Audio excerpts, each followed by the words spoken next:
স্বাগতম জানাচ্ছি সর্বশেষ আপডেট বাংলা সংবাদে। শুরুতেই সংবাদ শিরোনাম। শুরুতেই জানিয়ে দেব খেলা শুরু হাসিনার। বাংলাদেশের সেনাপ্রধানকে ধমক হাসিনার, বড় প্রস্তুতির ইঙ্গিত। হাসিনা জানালেন মাথায় হাত দেওয়ার মতো তথ্য। বিস্তারিত থাকছে প্রতিবেদনে। এদিকে বিএনপির কাছে শাখের করাত আওয়ামী লীগ। তারেক প্রধানমন্ত্রী হলেই হাসিনাকে ফেরাতে বাধ্য। বাংলাদেশের রাজনীতিতে নতুন সমীকরণ। বিস্তারিত থাকছে প্রতিবেদনে। আরও জানিয়ে দেব মিলে গেল বিএনপি আওয়ামী লীগ, জোট বাঁধছেন তারেক জয়। শীঘ্রই দেশে ফিরতে পারে হাসিনা। বিস্তারিত থাকছে প্রতিবেদনে। এদিকে এনসিপির কেন্দ্রীয় নেতা আসাদুল্লাহ গ্রেপ্তার। বিস্তারিত থাকছে প্রতিবেদনে। আরও জানিয়ে দেব ভোলায় নিজ বাড়ির সামনে কৃষককে কুপিয়ে হত্যা। বিস্তারিত থাকছে প্রতিবেদনে। এবং সর্বশেষ জানিয়ে দেব আমরা ছায়া মন্ত্রিসভা গঠনের প্রস্তুতি নিচ্ছি, জানালেন আসিফ মাহমুদ। বিস্তারিত থাকছে প্রতিবেদনে। এতক্ষণ শুনছিলেন সংবাদ শিরোনাম, এবারে বিস্তারিত। শেষ হয়ে গেল নির্বাচন। বিএনপি সরকার গঠন করতে চলেছে। তারা পেয়েছে 200-র বেশি আসন। দ্বিতীয় স্থানে জামাত। তারা সংসদে প্রধান বিরোধী দলের ভূমিকা পালন করবে। এই নির্বাচনের ফলাফলকে ঘিরে বেশ কয়েকটি প্রশ্ন ঘোরাঘুরি করছে। প্রথম প্রশ্ন, তদারকি সরকার নির্বাচন নিয়ে যে আশ্বাস দেশবাসীকে দিয়েছিলেন, অর্থাৎ সুষ্ঠু, অবাধ ও নিরপেক্ষ ভোট হবে, ভোটে কি তার প্রতিফলন দেখা গিয়েছে? ভোটে দেদার ছাপ্পার পাশাপাশি ব্যালট বাক্স লুট হয়েছে বোমাবাজি, শোনা গিয়েছে অস্ত্রের ঝনঝনানি, বুথের মধ্যে প্রতিদ্বন্দ্বী প্রার্থীদের মধ্যে হাতাহাতি পর্যন্ত হয়েছে। রাজনৈতিক মহলের একাংশ বলছে, তদারকি সরকার প্রধান দেশবাসীকে আশ্বাস দিয়ে বলেছিলেন ভোট হবে অবাধ ও সুষ্ঠু। ভোটের আগে তো বটেই, ভোটের দিনও সেনাপ্রধান দেশবাসীকে নির্ভয়ে তাদের নাগরিক অধিকার প্রয়োগের আর্জি জানান।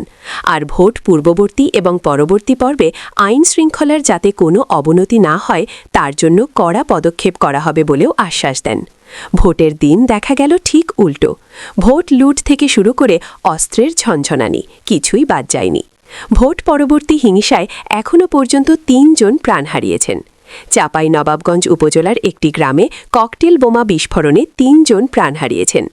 সেনাপ্রধান পদের দাবিদার আরও অনেকে ছিলেন, কিন্তু ওয়াকার হাসিনার ঘনিষ্ঠ হওয়ায় তিনি সেনাবাহিনীর চালকের আসনে ওয়াকারকে নিয়োগের সিদ্ধান্ত নেন।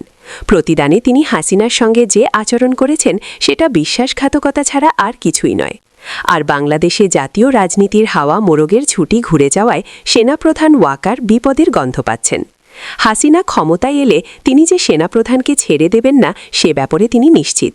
ফলে বাঁচার রাস্তা এখন একটাই, যে কোনো উপায়ে হাসিনার কাছে ক্ষমা প্রার্থনা চেয়ে নেওয়া। সে কারণে তিনি বঙ্গবন্ধু কন্যাকে ফোন করেন, কিন্তু ফোনে তাকে শুনতে হয়েছে ধমক। হাসিনার প্রশ্ন ছিল, কি বলবা বল? তখন উনি আমতা আমতা করে বলেন, আমি ভুল এবং শঙ্কার মধ্যে ছিলাম। কিছুটা আমার ভুল হয়েছে, কিছুটা আমায় করিয়ে নেওয়া হয়েছে। এদিকে বিএনপির কাছে শাঁখের করাত আওয়ামী লীগ। তারেক প্রধানমন্ত্রী হলেই হাসিনাকে ফেরাতে বাধ্য। বাংলাদেশের রাজনীতিতে নতুন সমীকরণ।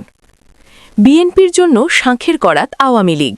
আগামী দিনে আওয়ামী লীগ তাদের কাছে শাঁখের করাত হয়ে দেখা দিতে পারে বলে মনে করছে রাজনৈতিক মহলের একাংশ। তারেক রহমান বলেছে, তিনি আওয়ামী লীগের ওপর থেকে নিষেধাজ্ঞা প্রত্যাহার করে নেবেন। এই বিষয়ে ডয়েচ ভেলের তরফ থেকে সজীব ওয়াজেদ জয়কে প্রশ্ন করা হলে তিনি বলেন, না, আমার এখানে এই বিষয়ে সিদ্ধান্ত নেই। আমি কোনোদিনই রাজনীতি করতে চাইনি। ভবিষ্যতে কি হবে আমি তো বলতে পারবো না। তবে দেশের রাজনীতিতে কে আসবে এটা দলের কর্মীদের নির্ধারণ করতে হবে। যারা আমাদের সাপোর্টার তাদেরই উদ্ধার করতে হবে। আমি তো তাদের বলে দিতে পারি না। আমি সারা জীবনই বিদেশে। আমি আমেরিকায় এখন 30 বছর ধরে আছি। এখানে আমি শান্তিতেই আছি।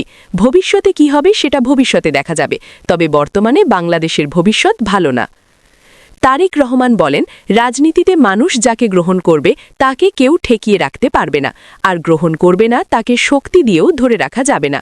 তার অবস্থান আওয়ামী লীগের জন্য ইতিবাচক। প্রত্যাশিতভাবেই নতুন সরকারের গতিবিধি ও পরবর্তী পদক্ষেপের দিকে দিল্লির যে নজর থাকবে তা নিয়ে কোনো সন্দেহ নেই।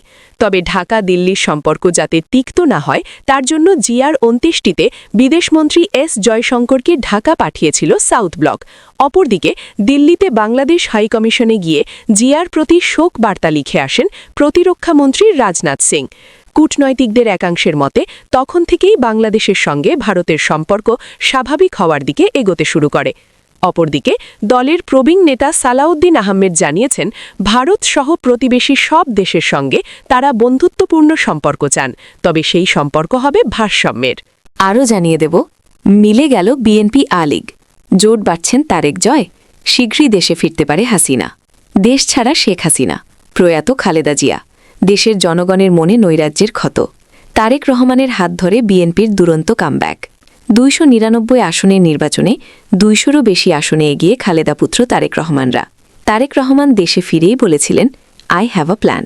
কিন্তু কী প্ল্যান সেটা তখন কেউ বুঝতে না পারালেও এখন সেটা জলের মতো পরিষ্কার। তারেক রহমান 17 বছর দেশে ফিরে বিএনপির দলের কাণ্ডারি হয়ে দাঁড়িয়েছিলেন। বিদেশে থেকেও তার এতদিন পর ফিরে আসায় কোনো রকম কিন্তু প্রভাব পড়েনি। দলের নেতাকর্মীরা তার কথা মতো দাঁত চলেছে, তার দেখানো পথেই হেঁটেছে। নির্বাচনের আগে ডিজিটাল মাধ্যমে তিনি ব্যাপক প্রচার করেছেন, সাধারণ মানুষের পাশে গিয়ে দাঁড়িয়েছেন। যথেষ্ট সাড়া পেয়েছেন তিনি মানুষের পাশে দাঁড়িয়ে। খালেদা পুত্রের ক্ষমতার শীর্ষে বসা এখন সময়ের অপেক্ষা। জয়ের পর বিজয় মিছিল হওয়াটা খুব স্বাভাবিক ব্যাপার। যেটা আমরা এপার বাংলাতে দেখি সেটা ওপার বাংলাতেও একই ছবি দেখাটা খুব স্বাভাবিক। কিন্তু তারেক রহমান বলেছেন, ভোটে জিতলে কোনো রকম বিজয় মিছিল হবে না। মুখ থুবড়ে পড়ল জামাত জোট। বাংলাদেশে জাতীয় সংসদের 300টি আসনের মধ্যে 299টিতে ভোট হয়েছে। তার মধ্যে 200রও বেশি আসনে জয়ী হয়েছে বিএনপি। প্রায় 2/3 আসন পেয়ে 2 দশক পর সরকারে গড়তে চলেছে বিএনপি।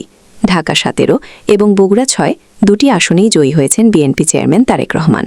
অনেক পিছিয়ে ছিল বিএনপির মূল প্রতিপক্ষ জামাত। জামাতের সঙ্গে জোট বেঁধে লড়ে সেভাবে এগোতে পারেনি। হাসিনা সরকারের পতনের পর ইউনূসের জমানায় গত বছরে বহু পরিবর্তন হয়েছে। আওয়ামী লীগ তারা নির্বাচনে অংশ নিতে পারেনি। এদিকে এনসিপির কেন্দ্রীয় নেতা আসাদুল্লাহ গ্রেপ্তার। চেক ডিজনারের একটি মামলায় পাবনা 2 আসনে জাতীয় নাগরিক পার্টির এনসিপির হ্যাঁ ভোটের অ্যাম্বাসেডর ও দলের যুব সংগঠন যুবশক্তির কেন্দ্রীয় যুগ্ম আহ্বায়ক মুহাম্মদ আসাদুল্লাহকে গ্রেপ্তার করেছে পুলিশ। শুক্রবার গভীর রাতে সুজাননগর উপজেলার হাটখালী ইউনিয়নের সৈয়দপুর গ্রামে নিজ বাড়ি থেকে তাকে আটক করে কামালপুর পুলিশ ফাঁড়ির সদস্যরা। পরে তাকে সুজাননগর থানায় হস্তান্তর করা হয়। তিনি ওই গ্রামের আকমল শিকদারের ছেলে। পুলিশ জানায়, 2024 সালে জামালপুর জেলার একটি চেক ডিজনারের মামলায় তিনি 1 মাসের কারাদণ্ড ও 3 লাখ টাকা অর্থদণ্ডপ্রাপ্ত আসামি ছিলেন।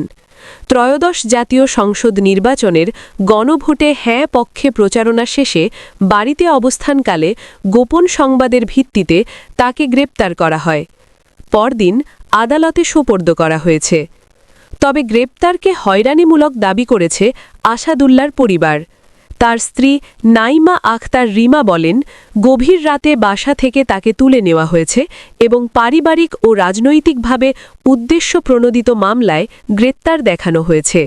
আরও জানিয়ে দেব, ভোলায় নিজ বাড়ির সামনে কৃষককে কুপিয়ে হত্যা করেছে দুর্বৃত্তরা। শনিবার 14 ফেব্রুয়ারি রাত 10:45 দিকে শশীভূষণ থানার রসুলপুর ইউনিয়নের 5 নম্বর ওয়ার্ডের কলেরহাট রাস্তার মাথা এলাকায় এ ঘটনা ঘটে। নিহত ভুট্টো একই গ্রামের বাসিন্দা এবং মোহাম্মদ আক্তারুজ্জামানের ছেলে। পুলিশ ও স্থানীয় সূত্র জানায়, শনিবার রাতে বাড়ির সামনে রাস্তায় একা অবস্থান করছিলেন ভুট্টো। এ সময় একদল দুর্বৃত্ত তাকে লক্ষ্য করে এলোপাতাড়ি ছুরিকাঘাত করে পালিয়ে যায়। তার চিৎকার শুনে স্বজন ও স্থানীয়রা ঘটনাস্থলে গিয়ে রক্তাক্ত অবস্থায় উদ্ধার করে চরফ্যাশন উপজেলা স্বাস্থ্য কমপ্লেক্সে নিয়ে যান। সেখানে কর্তব্যরত চিকিৎসক তাকে মৃত ঘোষণা করেন। এদিকে ছায়া মন্ত্রিসভা গঠনের প্রস্তুতি নিচ্ছে বলে জানিয়েছেন জাতীয় নাগরিক পার্টির এনসিপির মুখপাত্র আসিফ মাহমুদ সজীব ভুঁইয়া। রোববার 15 ফেব্রুয়ারি সকালে ফেসবুকের এক পোস্টে তিনি একথা বলেন। পোস্টে তিনি বলেন, আমরা ছায়া মন্ত্রিসভা গঠনের প্রস্তুতি নিচ্ছি। স্বচ্ছতা ও জবাবদিহিতা নিশ্চিত এবং সার্বিক কার্যক্রমে ওয়াচডগ হিসেবে কাজ করবে ছায়া মন্ত্রিসভা।